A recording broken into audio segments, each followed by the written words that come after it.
Good morning. This is Oscar Sample reporting to you live from the Brick Arts Media TV studio in downtown Brooklyn. Welcome to the show. In conjunction with what it was that I spoke with you last about regarding Mr. Epstein, a startling revelation was revealed yesterday in court.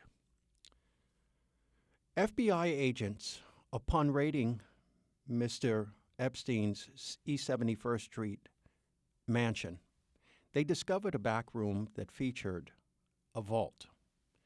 And within that safety vault, they found a number of items, but in particular, they found a passport that featured Mr. Epstein's name, a different face, and the place of residency was Saudi Arabia. This was quite startling to the judge. Prosecutors, alongside Mr. Epstein's victims, have requested that he be denied bail. The primary reason that this has been required from the perspective of the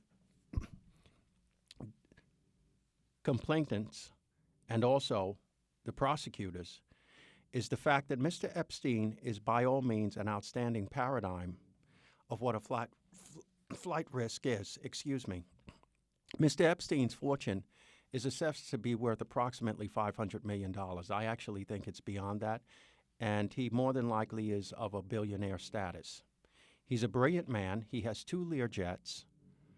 And in conjunction with that, he has friends all over the world and multiple resources that can be accessed simultaneously.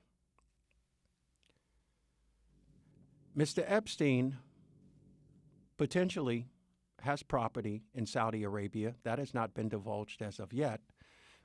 But nonetheless, he certainly would prove to be a danger, not only to society, but also to the prospect of enforcing the law and executing judgment.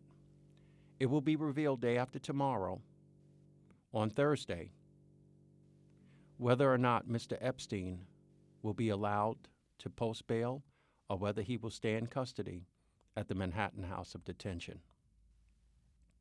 I'm deeply disturbed by a number of elements that have emerged in the process of this investigation.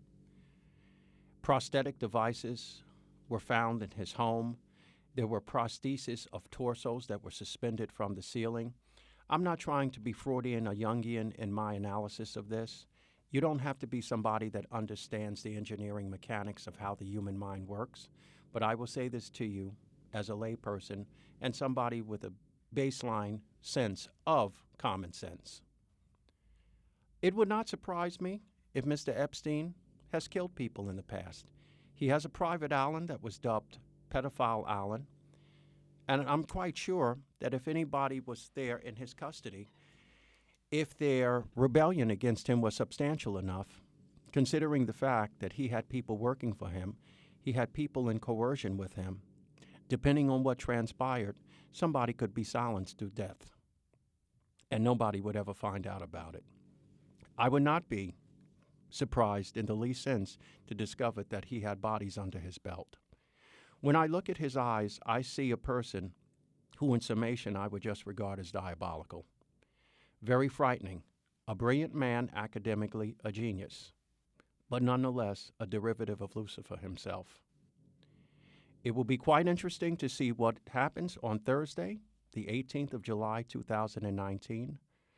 On behalf of everyone in the audience, on behalf of Mr. Epstein's victims, on behalf of prosecutors, and the concept of spiritual equity, may he remain behind bars. I will speak with you shortly. Have a wonderful afternoon. God bless you.